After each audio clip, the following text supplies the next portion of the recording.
नमस्कार, मैं हूं आशुतोष और आप देख रहे हैं सत्य हिंदी। सत्य हिंदी के विशेष कार्यक्रम श्रवण गर्ग की खरी खरी में आपका स्वागत है। यह हमारा वो कार्यक्रम है जिसमें देश के जाने माने पत्रकार संपादक श्रवण गर्ग जी अपनी तीखी टिप्पणियां करते हैं मौजूदा राजनीतिक माहौल पर, और उनकी तीखी टिप्पणियों से न तो सत्ता पक्ष बचता है, न ही विपक्ष, और दोनों ही तिल मिला के रह जाते हैं। आज फिर जानेंगे श्रवण जी से कि उनका क्या नजरिया है जिस तरीके से राहुल गांधी लगातार कास्ट सेंसस यानी जाति जनगणना के बारे में जमकर बोल रहे हैं। पिछले दिनों प्रयागराज में थे, वहां एक सेमिनार में उनको हिस्सा लेना था। वहां पर भी उन्होंने कहा कि आपने देखा कि जो ये ब्यूटी कॉन्टेस्ट होते हैं उनमें से कोई भी दलित है क्या? देश के सबसे ज्यादा प्रसिद्ध पत्रकारों में से कोई भी दलित है? ये वो सवाल खड़ा करने के बाद जाहिर सी बात है भारतीय जनता पार्टी के लोगों ने उनके ऊपर तीखा हमला बोला है, और तीखा हमला बोलने के साथ साथ उनको रिडिक्यूल करने की कोशिश भी की है। उनको यह कहा गया है कि दरअसल वो बाल बुद्धि है। ऐसे में सवाल यह खड़ा होता है कि राहुल गांधी जिस तरीके से कास्ट सेंसस को मजबूती के साथ उठा रहे हैं, क्या ये राजनीति कांग्रेस की बदलेगी, या फिर ऐसा तो नहीं कि उनका ये मुद्दा उनके ही गले पड़ जाए और उनको नुकसान पहुंचे? श्रवण जी से जानेंगे। श्रवण जी, आपका बहुत बहुत स्वागत है। क्या कहना आपका सर?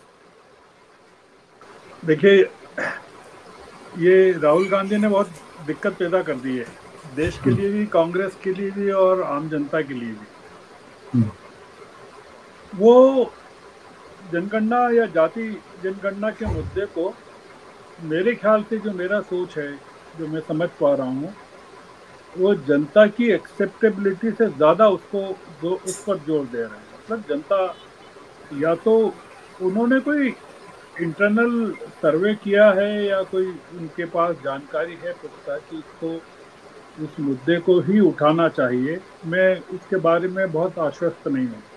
जो प्रकट हो रहा है वो यह है कि कांग्रेस का घोषणा पत्र बन गया है राहुल जो कह रहे हैं, मतलब जाति जनगणना। मतलब उसमें या तो कांग्रेस के पास या राहुल के पास कोई मुद्दा नहीं बचा है, और या बाकी मुद्दे पेरिफेरी पे चले गए, जो देख कर लगता है कि ये प्रमुख मुद्दे की, जैसे प्रयागराज का आपने कहा, मैंने पूरा सुना भाषण उनका प्रयागराज का।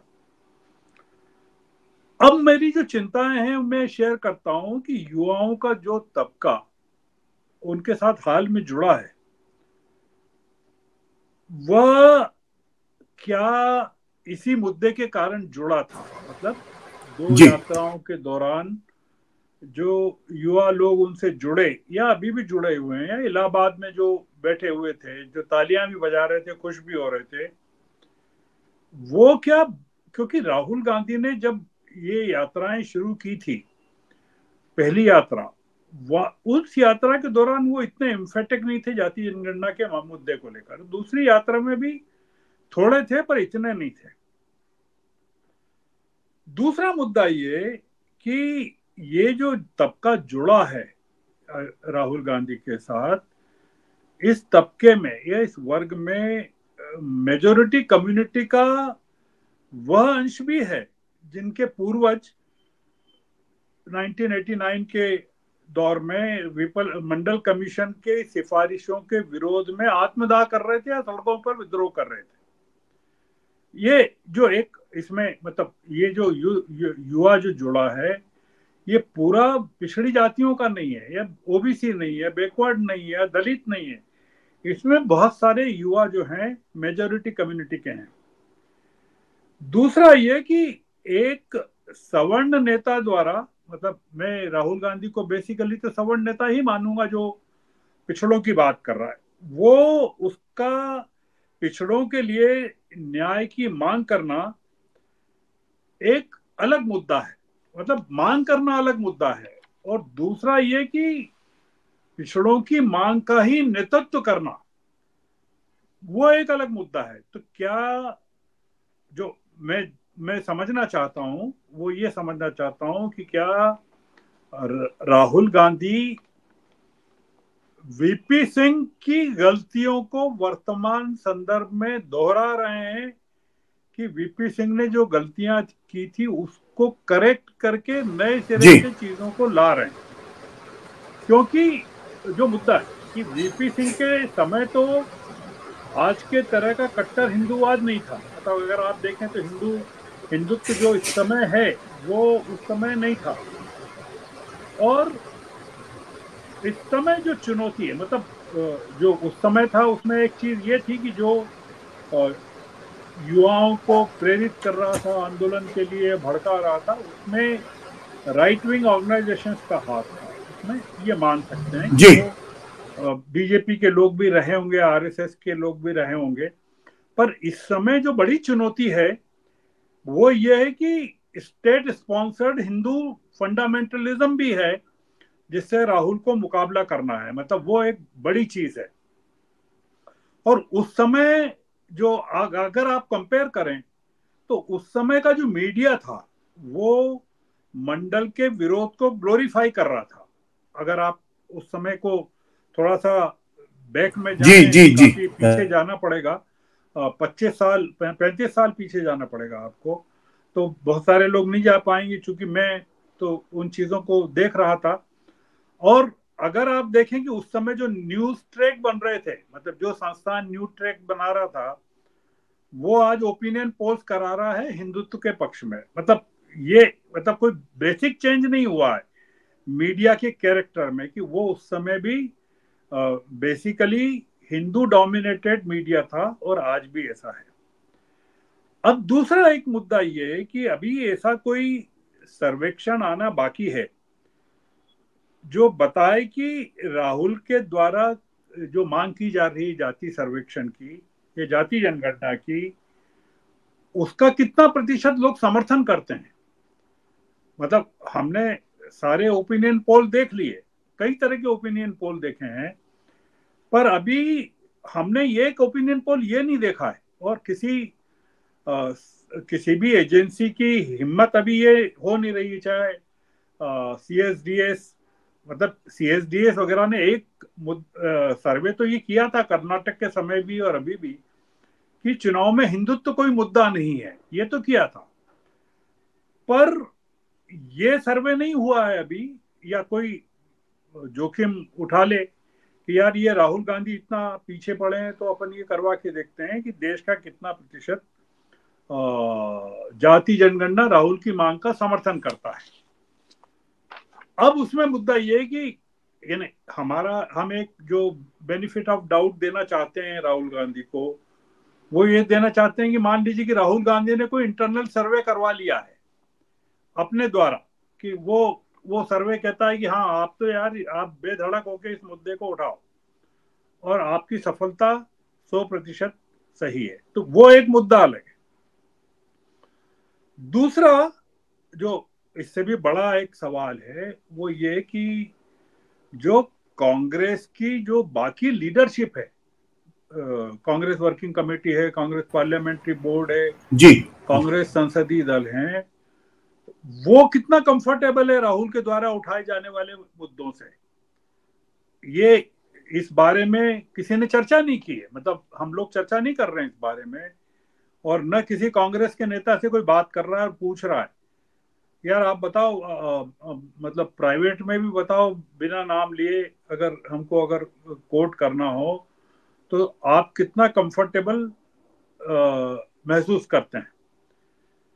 तो हो सकता है कि यूपी बिहार के जो नेता हैं वो शायद पक्ष में खड़े हो जाएं, या पर मुझे नहीं लगता कि जो बैटलफील्ड स्टेट्स हैं, जो कांग्रेस के लिए बैटलफील्ड स्टेट्स रहे, मध्य प्रदेश, छत्तीसगढ़, तमाम जो बैटलफील्ड स्टेट्स रहे हैं, वहां इस मुद्दे को चुनाव के हिसाब से रिजल्ट ओरिएंटेड वहां के कांग्रेस नेता मानते होंगे।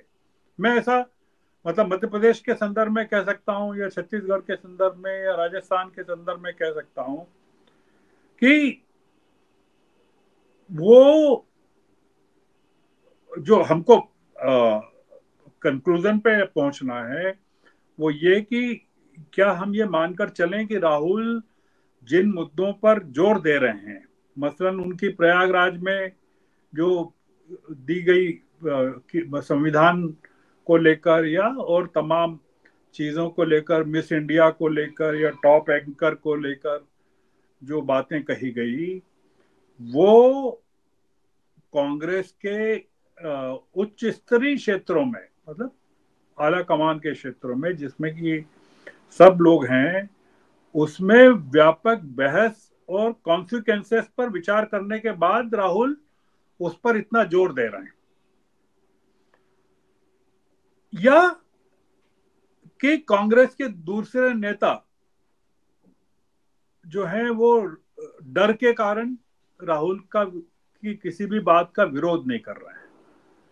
तो वो मतलब अगर हम डर को जोड़ लें इस पूरे बहस में, तो फिर हमको बीजेपी और कांग्रेस में कोई फर्क नजर नहीं आता है कि राहुल जो कहें वही सही और मोदी जो कहें वही सही। शंका का कारण यह है कि कांग्रेस का जो नेतृत्व है बेसिकली वो मूलतः सवर्ण संस्कार वाले जनेऊधारियों के हाथों में रहा है। मतलब अगर आप बहुमत का जो कांग्रेस के लीडरशिप का जो देखें, पूरा का पूरा जो मामला रहा है, और उनकी लीनिंग्स जो है, पब्लिक लीनिंग्स, वो अल्पसंख्यकों और अनटचेबल्स के की ओर रही है। मतलब स्ट्रेटेजी के तौर पर, जी जी। मतलब सेंटर में है पर लेफ्ट की तरफ थोड़े झुके हुए हैं। इसका जो बुनियादी कारण मैंने स्टडी किया वो ये था कि वो जो पीढ़ी थी जो जिसका मैं जिक्र कर रहा हूं कि जनेऊधारी कांग्रेस और अल्पसंख्यकों की बात करना या पिछड़ों की बात करना, जगजीवन राम को भी एकोमोडेट करना और कमलापति त्रिपाठी को भी एकोमोडेट करना, वो वाली पीढ़ी की बात कर रहा हूं। उसका बेसिक रीजन ये था कि ये गांधी के नेतृत्व से प्रभावित पीढ़ी थी। मतलब गांधी का नेतृत्व मतलब इस माने में कि गांधी अपने आप को तो हिंदू कहते थे कि मैं हिंदू हूं, पर वो हरिजन बस्तियों में ठहरते थे या हरिजन उद्धार में लगे हुए थे या अस्पृश्यता निवारण में लगे हुए थे, या उनका जो सूत्र है पूरा का पूरा अस्पृश्यता को लेकर या जो और चीजों को लेकर, उसमें तमाम चीजें जो हैं वो कांग्रेस पर हावी रही एक लंबे समय तक। तो कांग्रेस, हमको ये मानना चाहिए कि कांग्रेस या तो उस चीज से मुक्त हो गई है, पर अगर मुक्त हो गई है तो फिर खड़गे जी जैसे जो लोग बने हुए हैं वो कैसे एडजस्ट करेंगे? तो वो क्या इसलिए एडजस्ट कर रहे हैं कि राहुल पिछड़ों की बात उठा रहे हैं, बहुत जोर से उठा रहे हैं, और अगर कोई सवर्ण कांग्रेस का अध्यक्ष होता खड़गे जी की जगह तो वो क्या इन चीजों को पसंद करता? दूसरा एक फैक्ट जो और है कि अब दो चीजें हो गई जिसको हमको थोड़ा सा देखना चाहिए कि वो एक कम्युनल पोलराइजेशन अपनी जगह पर पहले से था, जो रिलीजियस पोलराइजेशन के तौर पर हम देख रहे थे, हिंदू मुस्लिम पोलराइजेशन जिसको हम कह रहे थे। अब एक नया फेनोमेनन हमको दिख रहा है जिसको हम कास्ट पोलराइजेशन कह सकते हैं। और कास्ट पोलराइजेशन में हुआ ये है, जो दिख रहा है या आगे और ज्यादा दिखेगा, नजर आएगा, मैनिफेस्ट होगा, कि कांग्रेस पिछड़ी पार्टियों के साथ गोलबंद हो रही है, होती दिख रही है, हो नहीं रही, होती दिख रही है। और दूसरी तरफ आरएसएस और बीजेपी है। इसका मतलब है कि कांग्रेस का एक पोलराइजेशन जो है वो लड़ रही है कांग्रेस कम्युनल पोलराइजेशन से, और दूसरी तरफ ये है कि जो जी कास्ट पोलराइजेशन हो रहा है उसमें कांग्रेस उसकी पार्टिसिपेंट बन रही है। तो ये जो कास्ट पोलराइजेशन है, मतलब दिख रहा है कि नागरिकों को, मतलब अब जो समझ में आ रहा है कि नागरिकों को दो में से एक चीज चुनना है। वो ये चुनना है युवाओं को या नागरिकों को कि भाई या तो आप कांग्रेस के साथ हैं जो जाति जनगणना की, पिछड़ों के अधिकारों की बात कर रही है, मिस इंडिया में किसी दलित के पार्टिसिपेशन की बात कर रही है, और या फिर हमको बीजेपी के साथ जाना है। ये एक, पहले क्या था, कांग्रेस बफर के तौर पे काम करती थी। वो न तो पूरी तरह लेफ्ट ओरिएंटेड थी, पिछड़ी जातियों के साथ भी पूरी तरह नहीं थी, न राइटिस्ट थी। लोगों को कांग्रेस में एक मध्यम मार्ग दिखता था। अब राहुल ने क्या किया है कि उसको एक्सट्रीम पर लाकर खड़ा कर दिया है। अब जो बात राहुल कर रहे हैं आशुतोष जी, वही चिराग पासवान कर रहा है, एनडीए में होते हुए भी कर रहे हैं, वही अखिलेश कर रहे हैं, वही मायावती कर रही है। जाति जनगणना की जो हिमायत है, चिराग पासवान ने एक नया एलिमेंट जोड़ दिया उसमें, और मैं उसको मानता हूं वो काफी, मतलब उस पर वो सोचने काबिल है, मतलब उसको मैं कुछ हद तक रिवोल्यूशनरी भी मानता हूं। वो ये कह रहे हैं चिराग पासवान की जाति जनगणना करवा लीजिए, उसके आंकड़े मत उजागर कीजिए कि कौन सी जाति में कितने लोग हैं, आंकड़ों का उपयोग नीति निर्धारण में कीजिए। नीति निर्धारण मतलब ये कि जो आप कह रहे हैं कि जिसकी जितनी आबादी उसकी उतनी हिस्सेदारी, उस वो बेनिफिट देने में कीजिए। आपने अगर आंकड़े उजागर कर दिए तो जातियों के बीच में आपसी संघर्ष हो जाएगा, ये उनका चिराग का कहना है। अब जब सारे ही विपक्षी दल जाति गणना की मांग कर रहे हैं तो राहुल अपने आप को कहां प्लेस करेंगे? और हम देख रहे हैं, आपने देखा कि मायावती ने हमला शुरू कर दिया है कांग्रेस पर। जो अभी जो ताजा उनका जो एक्स पर ट्वीट है, उस पर, उसमें अगर देखें तो उन्होंने ट्वीट कर दिया है। और दूसरा ये जो बड़ा मुद्दा है कि जो सुप्रीम कोर्ट के फैसले पर पिछड़ी जातियां या चिराग या मायावती या तमाम दल विरोध कर रहे हैं सुप्रीम कोर्ट के फैसले पर कि सब ये जो शेड्यूल कास्ट शेड्यूल ट्राइब का सब क्लासिफिकेशन होना चाहिए, और जो सबसे नीचे के जो लोग हैं तबके के उनको बेनिफिट मिलना चाहिए, और ये राज्य करें डाटा कलेक्ट करके, और उसमें से क्रीमी लेयर को हटाना चाहिए। तो मायावती ने सवाल कर दिया कि राहुल से कि बताइए आपका क्रीमी लेयर पर आपका क्या नजरिया है। तो अगर पार्लियामेंट में भारतीय जनता पार्टी सरकार दबाव में आकर इस पूरे मुद्दे पर पिछड़ी जातियों के दबाव में या एनडीए के दबाव में झुकने को तैयार हो जाती है, तो फिर कांग्रेस किसके साथ खड़े होंगे? कांग्रेस का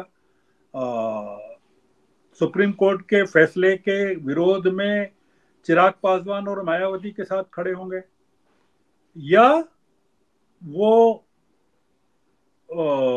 इंडिपेंडेंटली कहेंगे कि नहीं हमको ये सुप्रीम कोर्ट का फैसला मानना चाहिए?